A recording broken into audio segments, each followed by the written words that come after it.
name's Mary Louise Cundall Boyd, and I've been in town for 91 years. When you sit in the Mary Lou Cundall Boyd history room, what do you think about all this? About all of this, I can relive everybody picture. If I see a picture on the wall, I can tell you the history of it and how I was involved in it. And I can do that all day long if I have to. I love it. I love it. I'm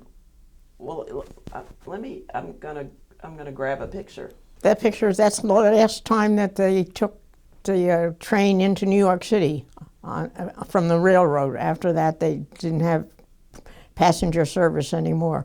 So that's the group of people on the right here that were on that side of the track. So that's where they waited for the train to come. What did the train mean to Haworth when there was a train? It was their lifeline, except for the people that had a business in the town itself.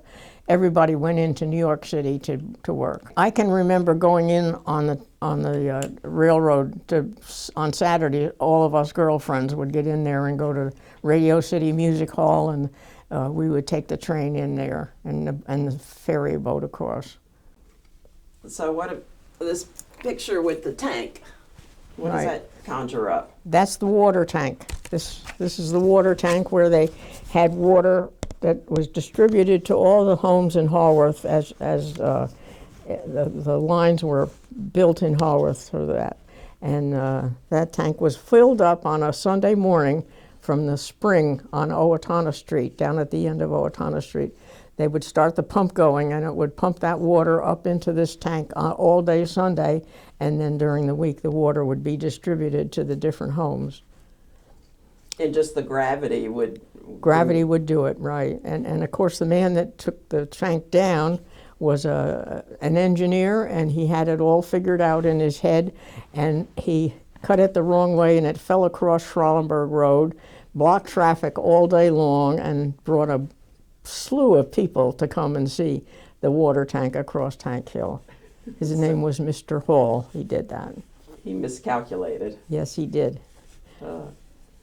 And this picture is of the Halloween at school, but you got any school stories that's in the... Well, this is a picture of me over here, and this is a picture of my brother, my older brother, and my younger brother is in this line here. And that's our Halloween. Everybody from the school came out, and that's the same building that's there now, a brick building that we had that. I mean, because the first couple of wood ones burned, is that? Yes, they did. The first school burned down, and the second school burned also. So the third school that was built out of brick, and they decided that they would not have a wooden school. The first school was yellow, and the brick school was voted on by a bond or whatever, and it won by 6 votes. So that's where they built that school. That's where I went to kindergarten through 8th grade. And then how did you do high school? It was a little different. Okay, when we got out of grammar school, we had to choose 2 places where we could go to school, Dumont or Tenafly. And if your older brother or sister went to Dumont, you normally would go there too. But my brother went to Tenafly, and so did my older brother. He was 14 months older than I was, and I went to Tenafly, and we, from the school, we met downtown. The boys met in the police station, and the girls met in the post office, and we would wait there for the school bus to come, and that would take us to Tenafly. Most people in Dumont took the bus from Chestnut Bend down to Dumont to go to school there. So you had one bus that went to each high school? Yes. What would you say are your earliest Haworth memories? Our tricycles on the sidewalk in front of the house. We would drive right up, and for us it was a heavy, hard ride. But you go back there today and it's hardly a rise in the road. But that's where, and I remember watching the big black ants on the sidewalk there. How far would they let you go? Any place. We would go over to the golf course, and they never worried about us. What stores were in town then when you were growing up? Joe Garino's meat store was here. George Dunn's candy store was here. The corner store was the library, I believe, at one time, and a hamburger place another time. I know you worked in the post office. I did. I worked part-time. I used to open, that was in high school. Or even after I got out of high school, I didn't go to college, so I went to, worked in the post office. I came in from 7:30 to 9:30 because we had a mail come in on the train when we'd sort that. And when it was all finished, then I would go home or go do whatever I was going to do. Then I'd come back in the afternoon and I'd work from 4:30 to 6:30. And I would close the post office down at 6:30 after the 6:15 train came in, and that's the last bunch of people that came to get their mail. But a mail came in at 5:20 in the afternoon and we sorted that. So it was, I worked when the mails came in.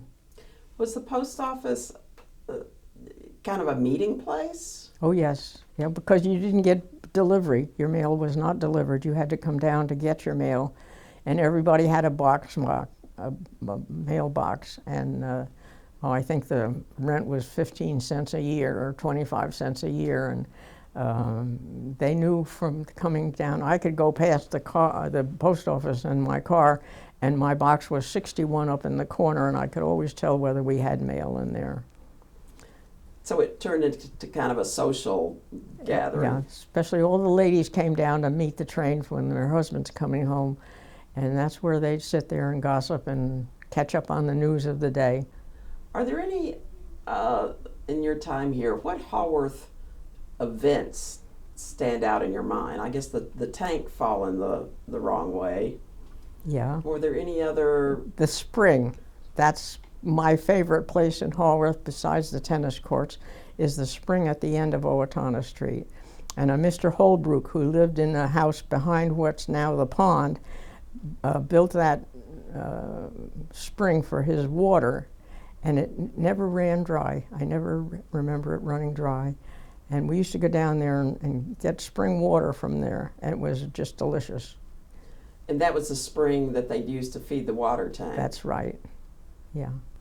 What did the town, in terms of the streets, the sidewalk, how did that change? Were they dirt streets? What was it like? Everything was dirt street. My best picture of Tank Hill is dirt street. Everybody had dirt streets. The first thing they put on was tar with cinders, and then they would put asphalt on after that. But most of the streets were just plain dirt. And, so we've no sidewalks, hardly, just the main street in Haworth, and Maple Street never had any sidewalks. Haworth Avenue didn't, and Haworth Drive never had sidewalks. So we used to walk to school right in the middle of the street. We never thought about it. Were you around during the time of the polo club? Oh yes, yes. Tell me about that. Well, they kept their horses over at where the high school is now and over in Demarest. And the polo field was in Oradell, and they would bring their horses over Tank Hill and down to Oradell and have the polo games there. They called them chuckers. Every game had a chucker, and they would bring these hot, heavy horses back after a part of a game, and they would pay us to walk the horse. In fact, they never paid me because I just loved the horses, and we used to walk the horses all the time. Are there things you miss about the old Haworth? The thing I miss the most is that people walk past you and they don't say hello. Nobody says hello unless they know you. I go downtown. I go from the hardware store back down to the grocery store there and pizza place, and nobody pays any attention to you. But I say hello, good morning, how are you? And but they just don't pay any attention to you. So I think they've lost the friendliness that we used to have, because everybody knew everybody in Haworth, but now you don't know everybody. Are there any particular memorable characters you remember? Yeah, Harvey, the man that held the stop sign up when the trains came by before we had gates. I think the gates came in 65. And Harvey had the stop sign, and he had a little shack there, and he would go out and put his sign up and stand in the middle of the road to keep the cars from coming across when the train would come. But sometimes you'd have two trains passing each other, and he'd have to almost stand in people's way to keep them from coming across. Did Harvey have any close calls? Yeah, he did. Not really bad calls, but he was a great person. He loved the kids, and we all had bicycles. Not too many people had cars, and he used to fix your bicycle. If you had a spoke broken, he'd fix that, and so he was great. Everybody loved Harvey. Have there been train accidents that you remember? Yes, there have been. We had a terrible accident in Haworth back in 1924, I believe it was. We had the minister from the Haworth Church, who was minister of the Haworth Church, but he was also minister of the Hackensack Congregational Church. And it was on an evening, and it was about 7 o'clock, and Harvey went home at 7 o'clock. He never was there. And it was a snowstorm, and he went across the railroad track, and the train hit him and carried his car up north to where the Valley Coal Company was, and it killed him. Yeah. And there was a freight accident, something about chickens? They had a freight accident between the wooden bridge and the railroad crossing. That was in 1918, and there were chickens in the cars, and it was a freight train. And all the chickens got out, and everybody had chicken for supper that night. And how did you become borough historian? Well, my brother had a camera, and he refused to let me use it. So I went out and I paid $2.99, I think, for a Kodak camera. That was when I was in 8th grade or high school, and I started taking pictures then with friends of mine, and we all went to Washington, D.C., and my first pictures were very poor, Washington, D.C., and but that's how it started. So then I used to take pictures of everything that happened in Haworth. And did it kind of just become known? People started giving you things, or how did that? Yes, they did, yeah. When anybody moves out of town, they give me this stuff about Haworth. I have extra Haworth books that I wrote. That was the one thing in my life that was big. I wrote the 100th anniversary book for Haworth, and it took me 2.5 years to do that, but it's a wonderful book. It's got everything in it. Everything I ever knew was in it. A good story about the Pierman family that lived up on Haworth Drive near White Beaches. He used to go to work every day on the train, and she would drive him down with her hair pinned up in curlers and in a nightgown and all, and she would pick him up at home and drive him down there and drop him off. And one day she dropped him off, and she turned to kiss him goodbye, and she had forgotten to wait for him. He wasn't even in the car. So there she was sitting there without Walter. Without her husband. Well, now there have been some illustrious people that have lived here. You knew Maureen Orcutt. Yes. Yeah, I used to play on the White Beaches was my playground, and I got to know Maureen quite well. She lived over on Sylvan Place near the railroad track there. Okay. And what would you do for fun? You were biking. Any other? You didn't have cell phones, so what? No. What'd you do? I had my daughter write down all the things that the kids use today for cell phones, telephones, iPads, all kinds of stuff. That's what they do. They sit in a wherever they can sit, and they, iPad. So my mother used to tell us, just go out and play, and she'd send us out, never worried about us. And we lived over on Jefferson Avenue, and there were fields in the front of the house. So we played baseball. We played, the younger kids played red light, green light. Can I move? No, you may move, but you can't move this time. And tag and stoop tag and cowboys and Indians and cops and robbers. And we just played out all day long. Come home for lunch and then play out again.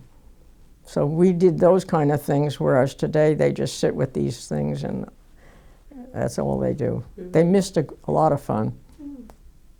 Well, you sure have a lot to be proud of with all, I mean, basically you made all this happen. Yeah.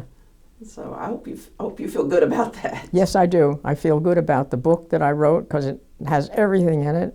And I feel good about all my slides that I'm going to give to the library once I get them all labeled, so that every slide will have a notation on what's in the slide.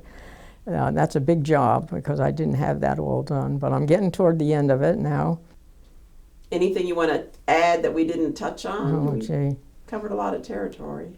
No, I think we covered everything. Oh. The tennis courts, that was the place, Okay. yeah. I used to play tennis right away from 6th, 7th grade on. And we had Labor Day tournaments for years and years, but they finally faded away. But I had a whole bunch of runner-up. I was always a runner-up. Okay, Mary Lou, that was great. I enjoyed that. Oh, good, good.